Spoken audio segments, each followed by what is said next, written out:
I'll join palms and repeat after me. I take refuge in the Buddha. I take refuge in the Buddha. I take refuge in the Dharma. I take refuge in the Sangha. Keeping the palms joined.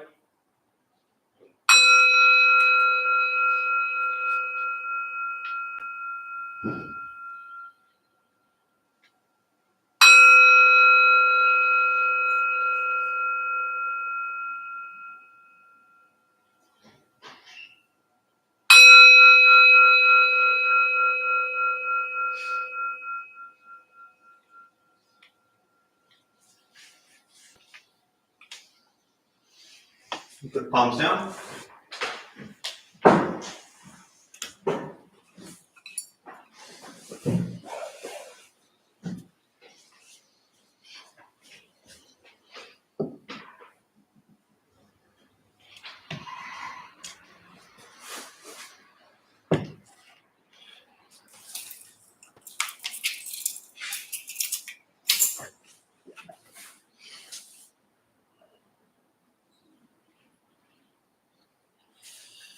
All right, good evening, everybody.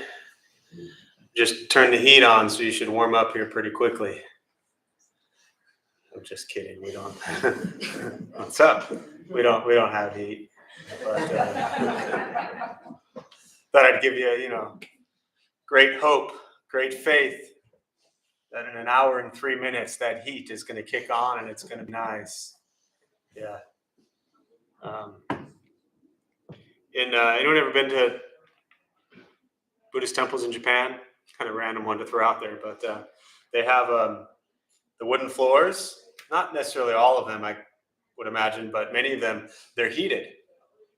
And there must be some sort of I don't know what's underneath, but somehow underneath they have heated wood floors. And I mean, we're spoiled here because it's like 60 degrees and everyone's like, freezing.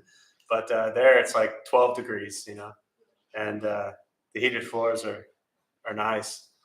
It's actually the first time I learned to understand and appreciate the purpose of a heated toilet seat also. So when, you got to get up at 3 a.m, you got to go. It's nice to sit down on that warm toilet seat. Do you have one? Yes. Do you? Yeah. I stayed in Japan for 4 years. Did you really? Oh, so you know what I'm talking about. So we brought it back, but yeah. I think it was the one thing we brought back. Did you steal the toilet from Japan? No, it was the idea that we brought back. So Right. So nice. I mean, I remember years ago going up to like Marukai and Mitsuwa, if you've ever been up there in Kearney Mesa area, and seeing all those, and I could never understand the purpose of it until I went to visit. And yeah, so it's quite interesting. Yeah, it's funny. I always, when I hit go live on this thing, it spins for a little while, and then it eventually pops up and it says you're live. And it still throws me off sometimes because it just says live, but my mind automatically translates it to alive. And so I always laugh because it's like this reminder to me that oh, I'm alive. And when I first had it happen, I had this whole flashback to Pearl Jam song, this line, you're still alive. And there was a time where I used to listen to that and I used to think yeah, I'm still alive. This is a miracle, because there was a time where I didn't think I would be when I was a kid, And so it's just this reminder that whatever, I mean, these are crazy times. We all know that. Any time in November and December and holidays, it's crazy and stressful and hectic and dramatic for all of us on whatever end of the spectrum of loving or hating this time of year. Now add that on top of a 2.5, 3 year pandemic, COVID, that we've been dealing with, and these are really crazy, stressed out, hectic times. And so whatever challenges you're facing, whatever difficulties you're facing, whatever problems that are arising in your life, don't forget at least once a day to stop and remind yourself, oh yeah, I'm alive, and I've made it this far, and I've made it through whatever challenges and whatever struggles I've got going on. I've made it through, and that's a really good thing. So don't be afraid to pat yourself on the back once in a while, and remind yourself that, you're alive, that you've made it. And if you really need to, I guess I can figure out how to set this thing up and you can press it and it'll tell you that you're alive. So just remember that. So welcome everybody. Glad you're here. We'll start with the meditation practice. A few things I'll tell you for those who might be brand new. Nothing's going to happen to you. You're not going to float away. You won't have any mystical, magical experiences. The mind that races all day long is not going to shut off. Don't judge your practice, meaning don't ask yourself, is this working or not working? Are you doing it right or wrong? We're just going to sit, we're going to breathe. You'll hear sounds inside the room, sounds outside. This is life. Life is filled with chaos. And this practice is learning to get quiet and still within all of the chaos. All right. Posture, you just want to be comfortable if you are in a cushion. Often helps slide into the front third, pushing the stomach forward, allows the back to straighten, shoulders relax. Same thing if you're on a bench or chair, however you're seated. Sitting up straight, relaxing the shoulders, hands on the knees or lap. If you need to move during meditation, simply move. Movement doesn't make you a bad meditator, it just means you need to move. And to all of us, all of you joining virtually, welcome, glad you're here. Feel free to chime in, say hello. When we get to questions, chime in there as well. So thanks for being here with us. I'll guide us as we begin, and we'll settle into a little bit of silence.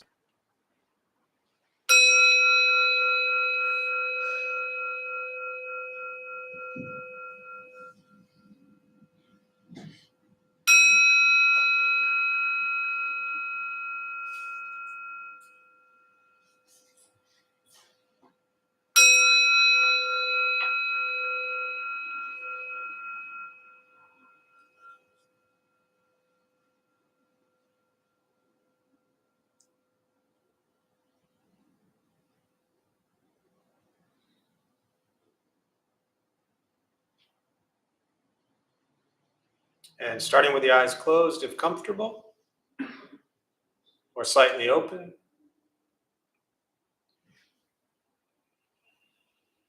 Mouth is open or closed, whatever's comfortable. Start with taking 3 deep breaths, slowly.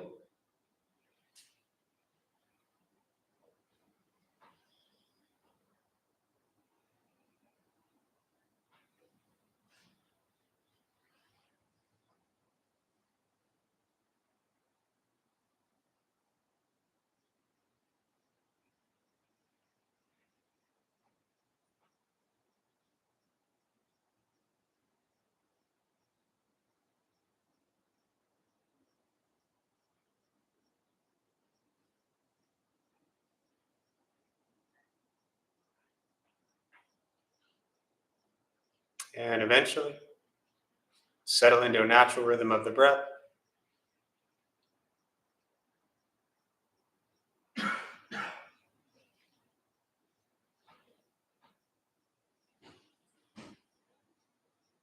Noticing the mind as it wanders, jumping from thought to thought.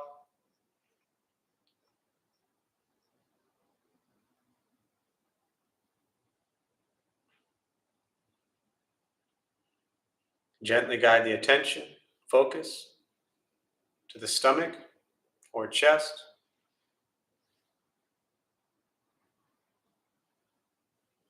Breathing in, feel them rise.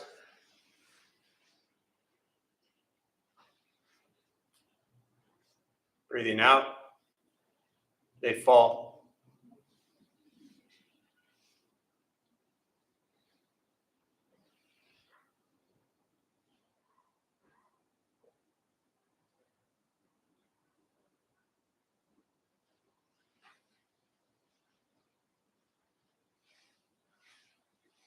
Simply continue this practice, observing sensation of breath, expecting nothing but to sit and breathe.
As the mind wanders, lost in thought,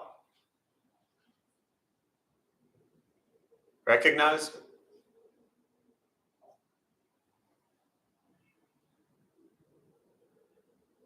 Release that thought. Return attention, focus to the breath.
Breathing in,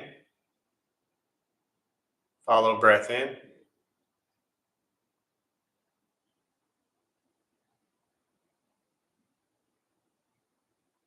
Breathing out, follow breath out.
letting go of expectations,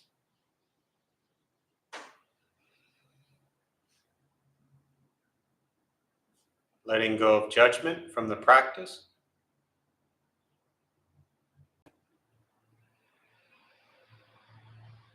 just sitting, breathing.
Keeping the mind alert,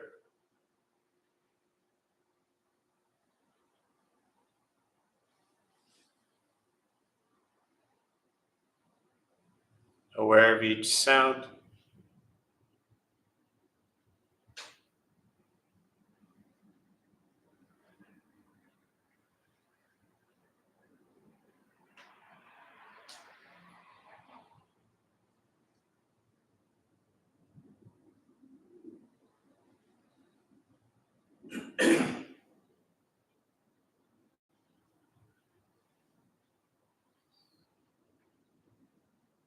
each thought,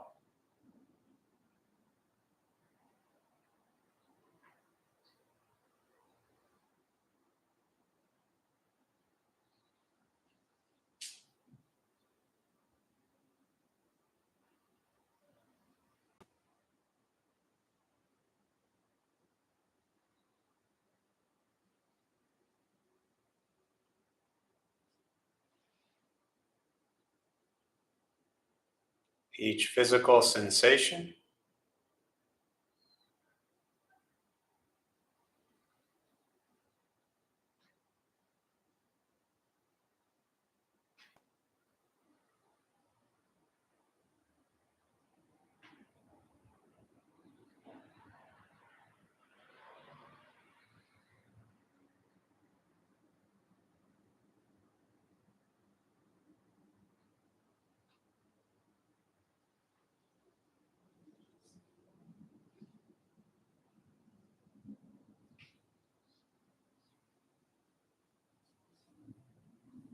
yet concerned with nothing, but sitting, breathing.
And with the body still, rested,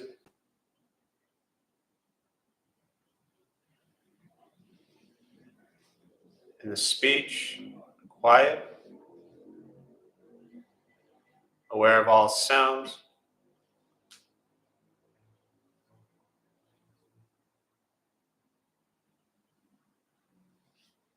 and the mind learning to settle.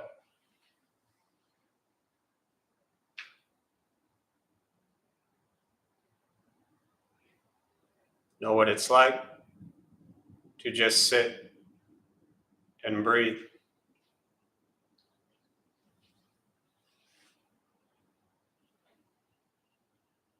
Knowing with each breath,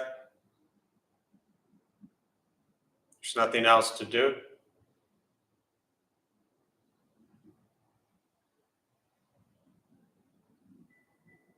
Nowhere else to go.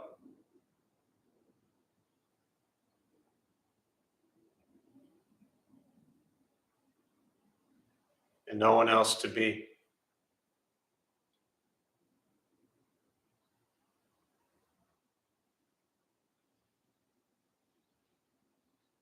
Everything beautiful, exactly as it is. Sitting, breathing.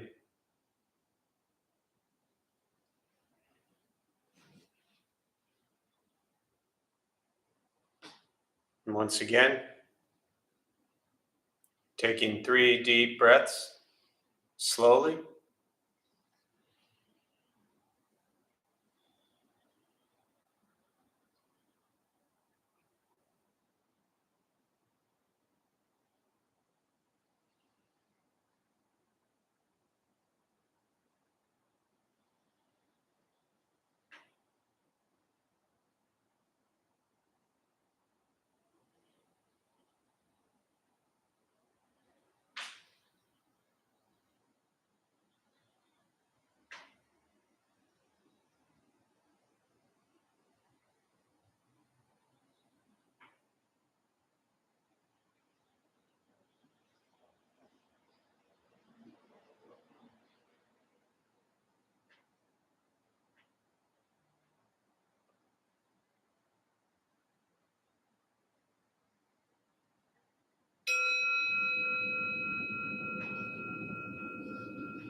As you slowly open the eyes,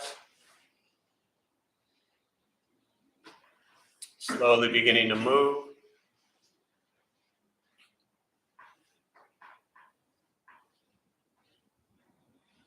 And most important, the practice of meditation is to recognize how you feel now, immediately after.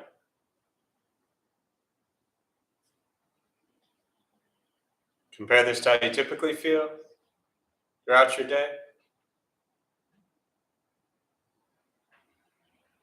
Recognize the difference, if there is one. Ask yourselves how you'd prefer to feel every day for the rest of your life. And realize however you feel now, if it's quiet, calm, and still, or a busy mind, racing mind, whatever you're sitting with at this moment, it's not from anything I said.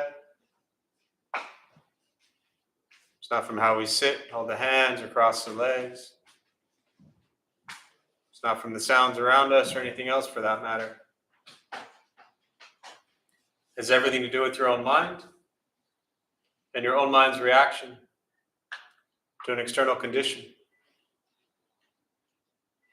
This is what the Buddha called pratitya samuppada, means dependent origination. This is the basis of the Buddha's awakening. The word Buddha simply means awakened. He was a human being, no different than any one of us. He began to understand why he suffered, why he got angry, sad, depressed, stressed, anxious. He began to understand the causal relationship of all phenomena. What that means, very simply, for all of us, regardless of where we come from or reactions, that's it. That's what we get. This practice is simply learning what it's like to respond to something quietly, peacefully, and still.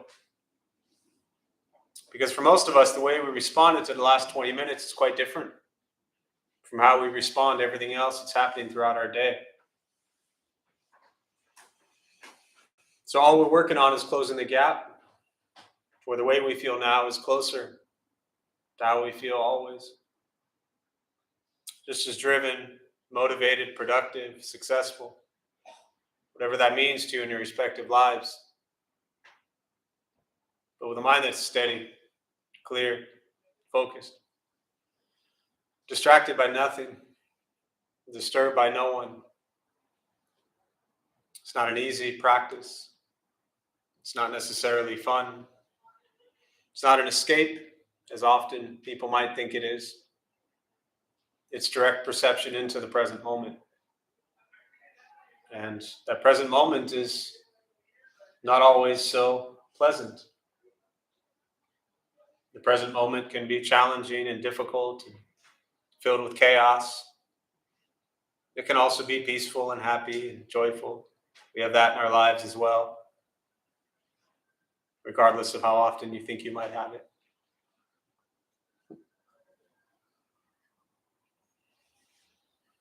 It's just learning to be with life as it is, to become the observer of reality in the present moment.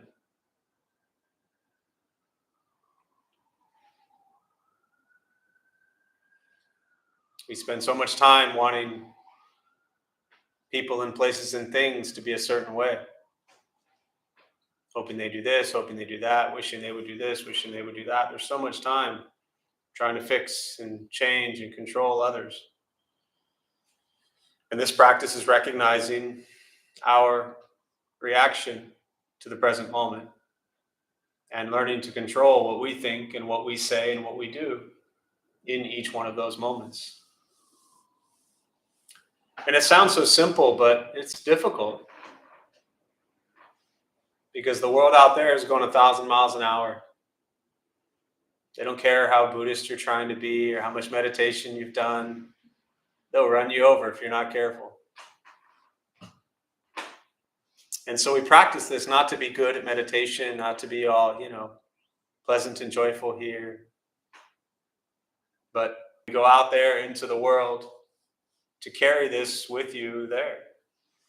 That's the purpose. Otherwise, we're just being pleasant and kind and smiling and friendly to the people in here. But out there is where the challenges are, you know. For the most part, nobody in here is pissing you off other than me once in a while. But, you know, I'd get bored if I didn't do that every so often. So once we stop trying to change, fix, control, manipulate everything and everyone around us, and we work on changing our minds and our reaction to the world around us, life gets simpler. But it's a practice. And every moment is an opportunity to be reminded of our own karma, which is simply what we think, what we say, and what we do. And that's it.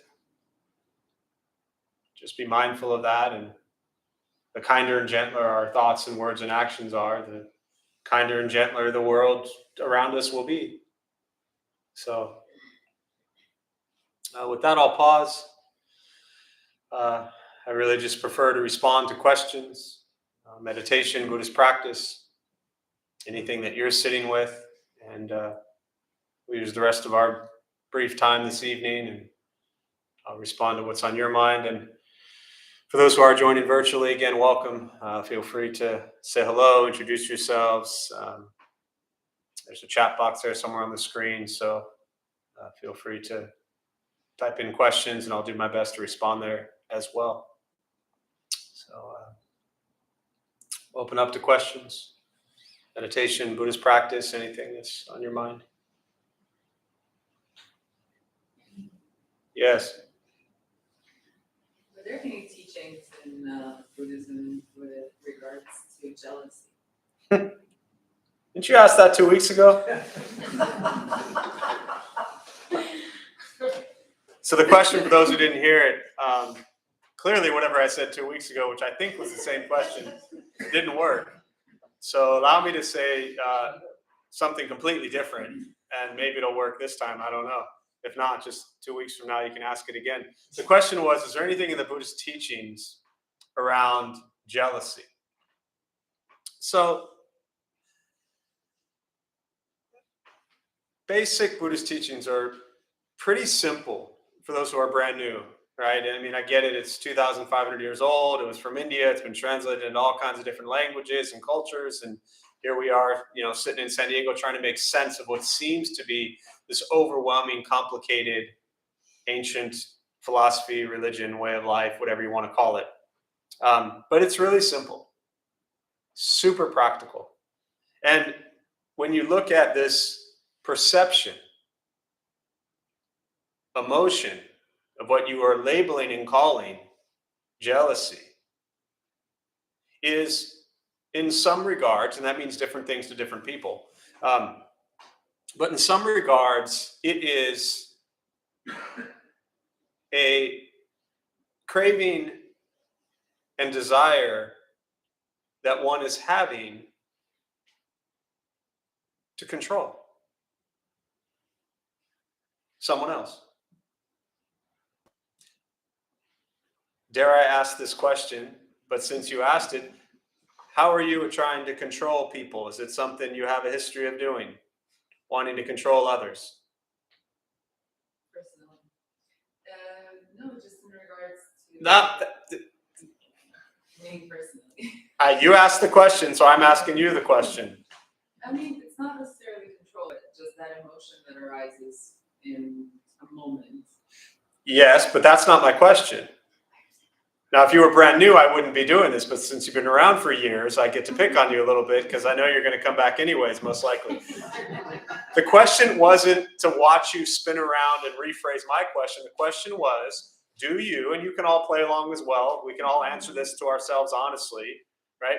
Do you have a history of wanting to try to control other people? Yes, there we go. That's the first step, which I know you know, but I'm putting you on the spot, so it's a little bit harder potentially to open up to that. But yes, many of us do, right? I mean, anyone else in here want to try to control, just so Alina doesn't feel completely alone? See? Do you feel better now? Everyone in this room is trying to control everyone else. wonder why we're all so miserable, right? So the craving and desire that we're having, I understand the emotions of jealousy, but what I'm getting at is what's at the root of that emotion is the craving and desire to want to control somebody else's thoughts or attention or affection or lack thereof. Again, to back up for those who are brand new or maybe don't know, Buddha says that we suffer. One of the reasons we suffer is because of craving and desire.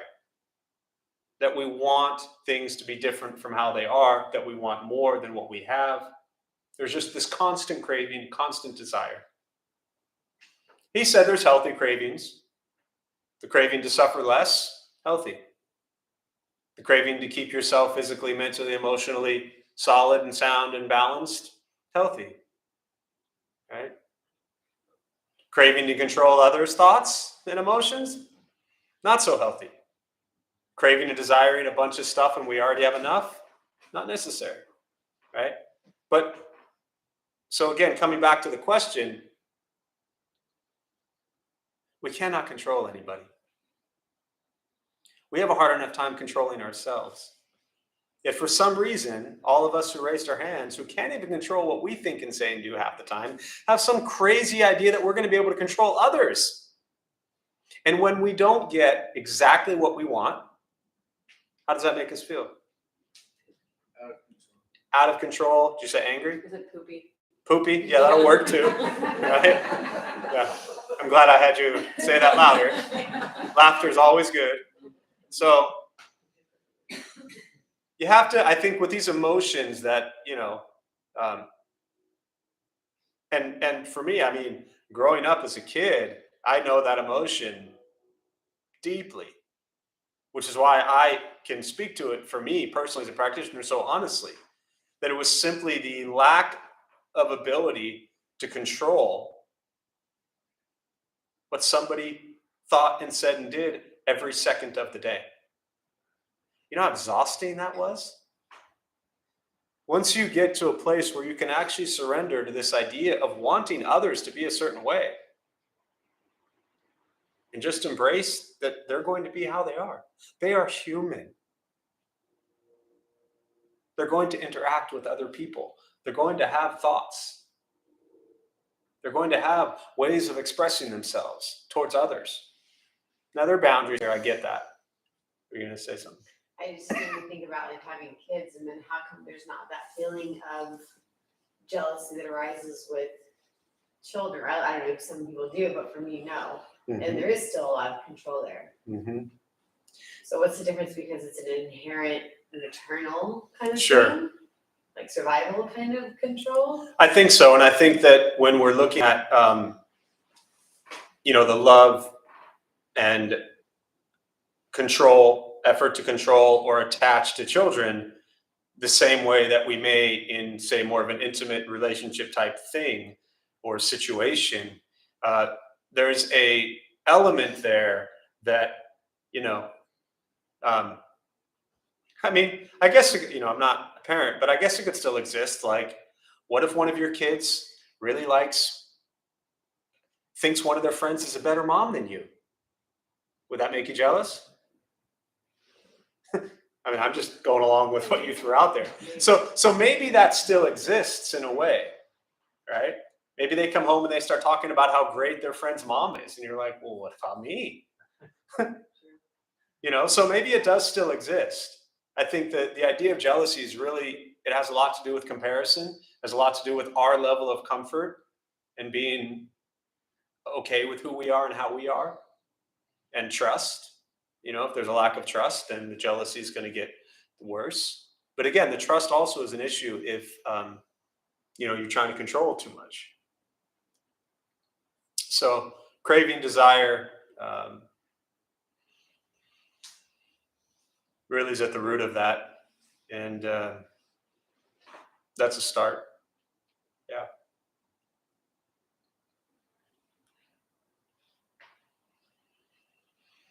Other questions? And how do you get rid of control? How do you get rid of control? That's right. There was probably once a month I share this, but there was a meme I saw a while back, and I still think it's one of the best ones I've seen. And it's a person sitting on a beach, looking out at the ocean, and everything looks beautiful. And they're sitting there with their little, drink with some umbrella in it. And it says, "Relax, nothing is under control." So this idea of control is such an illusion. So the whole nature of the question of like, how do we, even when you think you're in control, you're not. You're just telling yourself you are. Because we think we've set up a certain structure, a certain system, a certain dynamic that like appeases us. We're like, okay, I got it all under control. No, you don't. You're panicked. You're freaked out. You're an absolute mess. But for the moment, it's in a perfect little box that you want it to be in. So you think you have control. And then as soon as that little shred goes outside the box, you're like, no, I've lost control.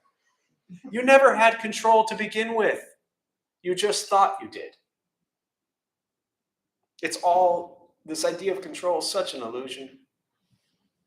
And it really comes down to, for me, Chogyam Trungpa is a great Tibetan Buddhist teacher. He talks a lot about this fear, overcoming fear. And our inability to really just allow life to unfold. That's really scary for a lot of people.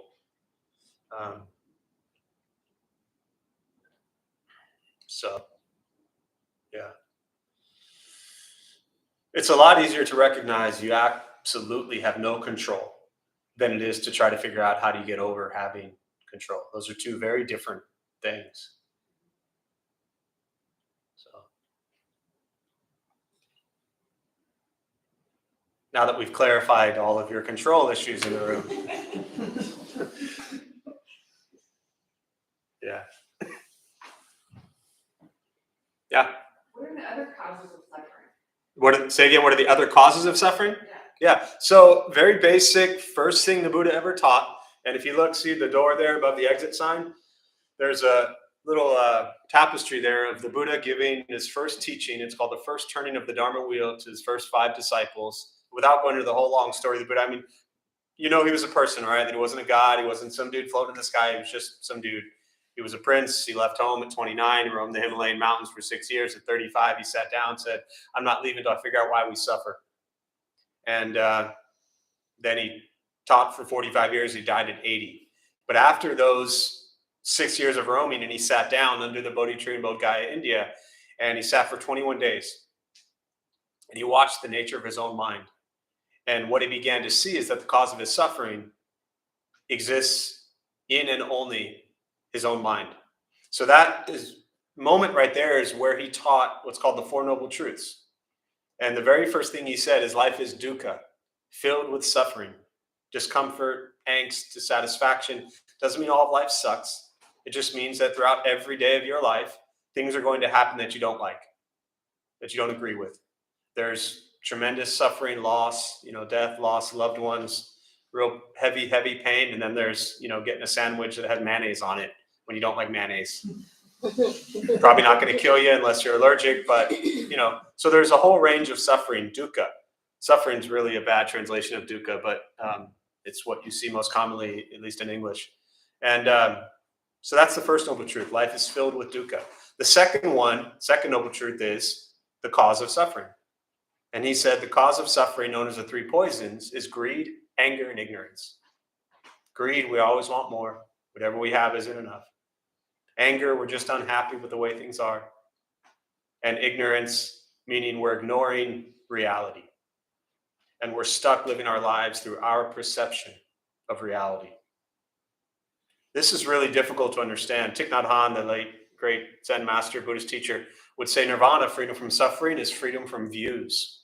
And this ties to ignorance. So, you ever been in an argument? Yes. When you're in that argument, you think you're right? Of course. Not even yes. I mean, of course. And when you're in that argument, what do you think the other person thinks? How wrong they are. How wrong they are. It's amazing you find yourself in arguments. So both sides think they're right. And then when you realize you're wrong, you're still arguing just because you want to win the argument, not because you're actually right, but you just like to argue, you know? And the reality is there's your perception and their perception. And somewhere in the middle is probably the truth. But our entire life is our perception of reality. This is the ignorance. So he said the way we overcome suffering, greed, is to practice generosity. Give people time, attention, your heart, a smile, a pair of socks, whatever. Right? We overcome anger with compassion, and we overcome ignorance with wisdom. And then the third noble truth is the ending of suffering, nirvana, liberation, freedom from suffering. And the fourth is the Eightfold Path. And all of the Buddhist teachings stem from this Eightfold Path, having the correct views, thoughts, speech, action, livelihood, effort, mindfulness, concentration. All of that's on Google for free. It's all sitting there. Stay on the first 3 Google pages and you're good to go. But that's really, I mean, literally 45 years of teachings, 2,500 years later, just about every single thing the Buddha taught that will change your life in practice is in the Four Noble Truths and the Eightfold Path. That's it. The hardest part is what? You got to practice it, you know? You got to work it. You can read it in 20 minutes and then you have your whole life to try to practice it. And it sounds great in here.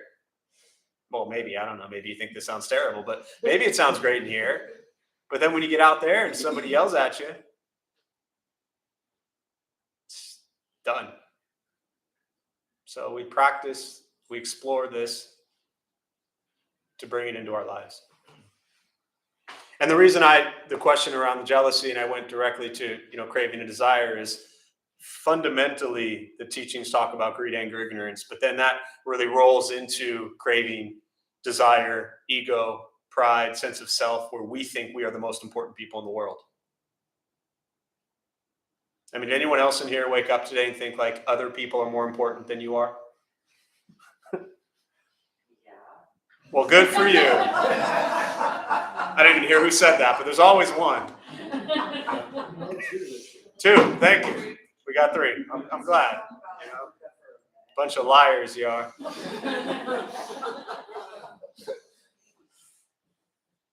So, other questions?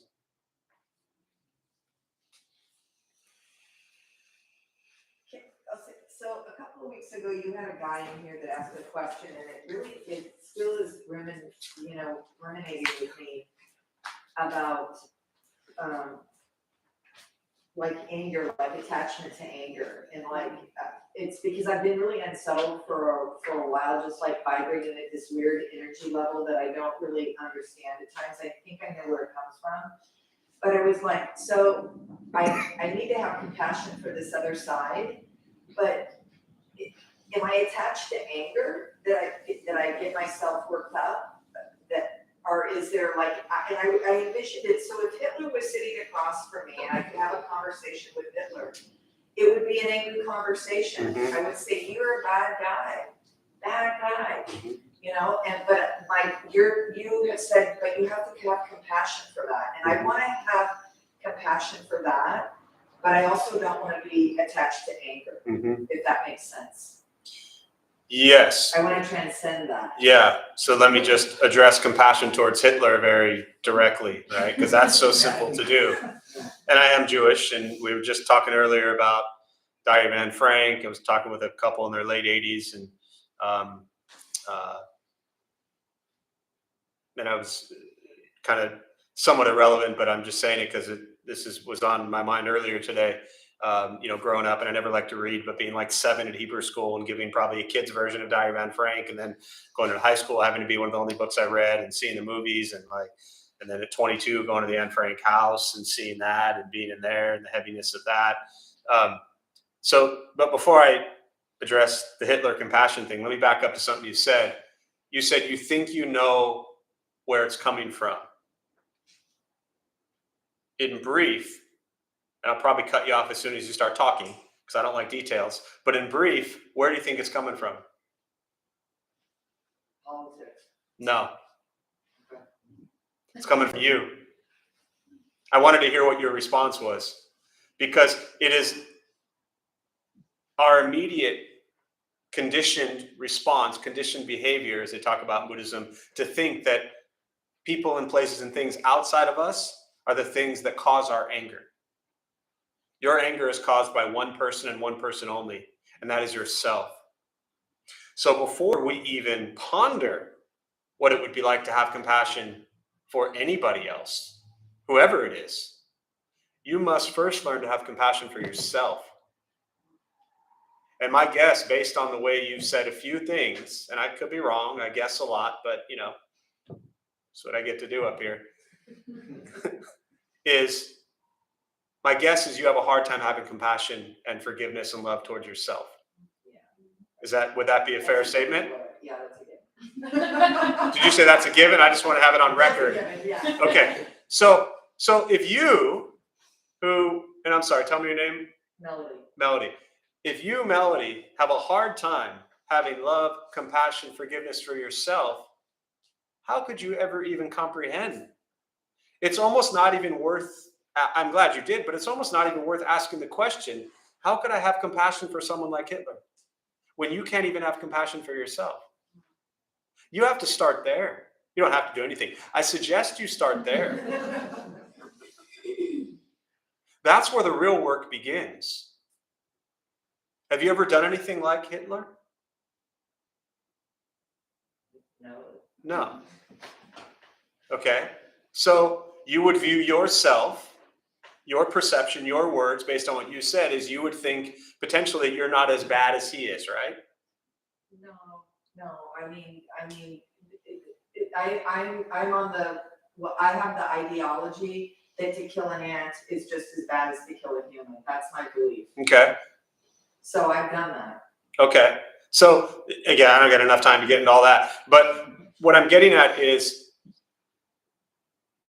spend some time, not 2 weeks, but like the next 5 years. Okay. Sorry. Exploring how can Melody have compassion for Melody? You have to start there. Because anything I say to you intellectually or philosophically about how to have compassion for someone who murdered 6 million Jewish people, to put language around that will never hit home with you when you can't love and have compassion for yourself. So 5 years. I didn't say 10. Thank you. Yeah.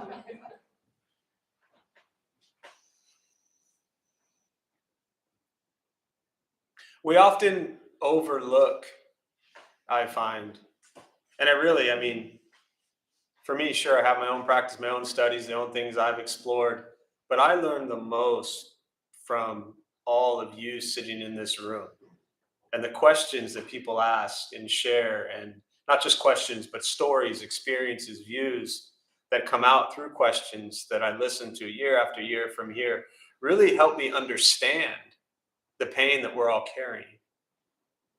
And what everybody shares and asks is in many ways coming from the same kind of few places. And that place is, for some reason, this very difficult challenge that we have around kindness and compassion towards ourselves.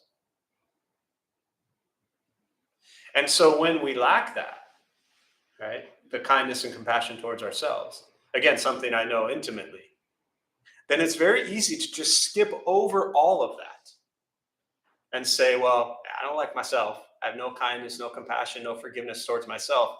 So instead of actually really addressing that, I'm just going to jump on and blame everybody else for all the problems in the world.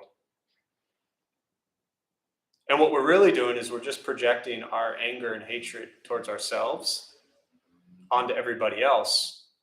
And then we justify it and we say, well, it's Hitler, so it's okay.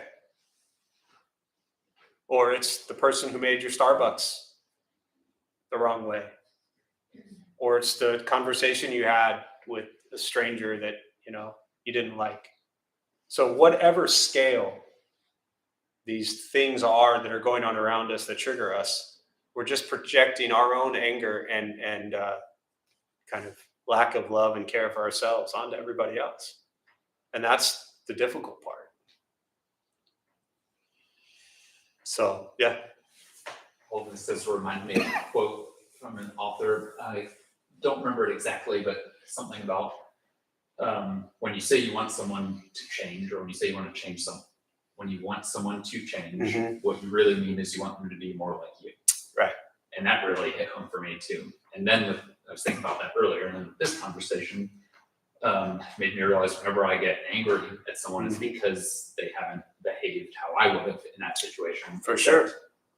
How often do I actually behave? I usually don't behave how I even want myself to behave. So just this week, anyway, that's just what that made me. Yeah, absolutely. And you know, they're either not doing what we want them to do, they're not doing it how we want it to be. Yeah, and we are very quick to try to, you know, critique others' actions and responses when, you know, we have a hard enough time doing it ourselves, you know.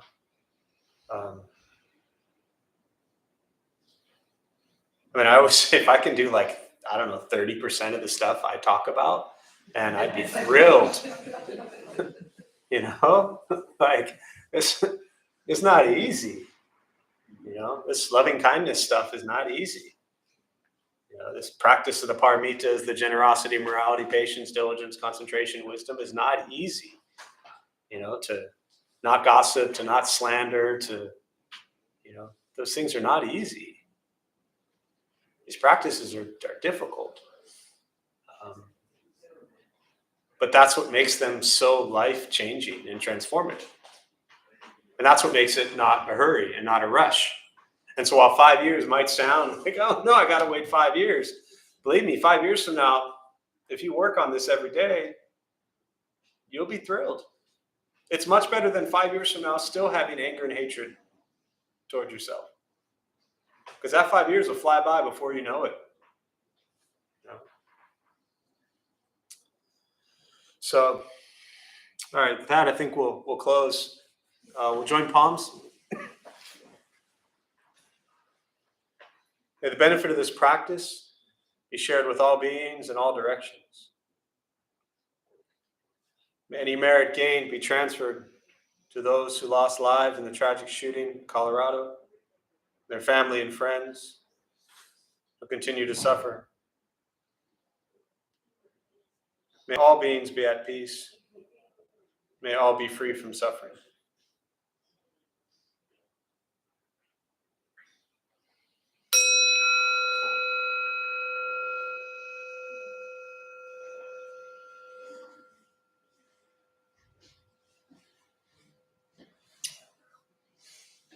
All right, so a few quick announcements before y'all head out. Thank you for being here. My name is Jeff. I'm a Dharma bum.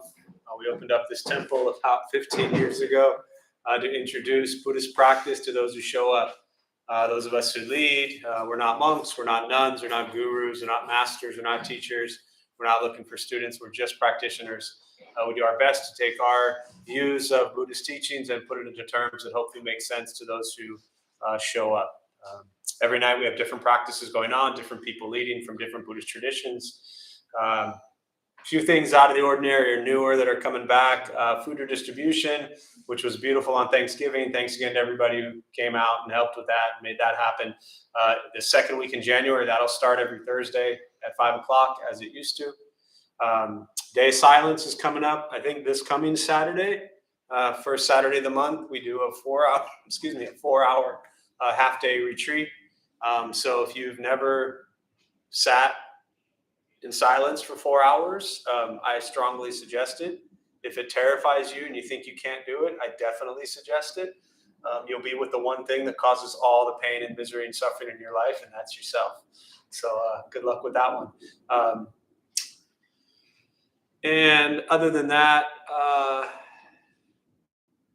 Recovery Dharma, a new program we're starting, which will kick off December 9th. And then it's a Friday night, and that'll be every Friday from there. It'll meet up here Friday nights at 7 o'clock. So it's a program that's been out there a couple of years, really beautiful. They have their own book, Core Basic Buddhist Teachings. Really wonderful group. So that'll meet here every Friday night at 7 o'clock. We have multiple other recovery Buddhist groups. So if you're battling addiction, drugs, alcohol, life, whatever it may be, a bunch of those groups as well. And then I think the only other thing I'll announce now, since it's getting closer, is as we're almost wrapping up another year, we'll do a New Year's Eve Dharma Bum temple style. This will be, I think, our 15th year doing it. 7 o'clock, we do kind of a potluck. Maybe it'll be potluck, maybe not, but we'll do a meal. 9 o'clock, I tend to do some version of the history of the Dharma Bum temple.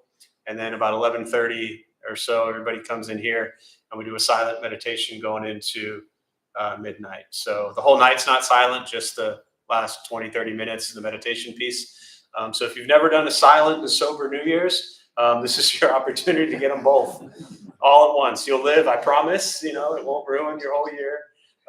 And the other thing is about the night is, some people like to come at 7 and be home and in bed by 9 o'clock.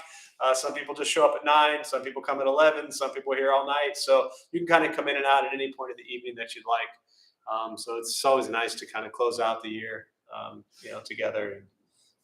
So anyways, thanks all for being here. Good luck, and we'll see you all soon. Thank you. Thank you.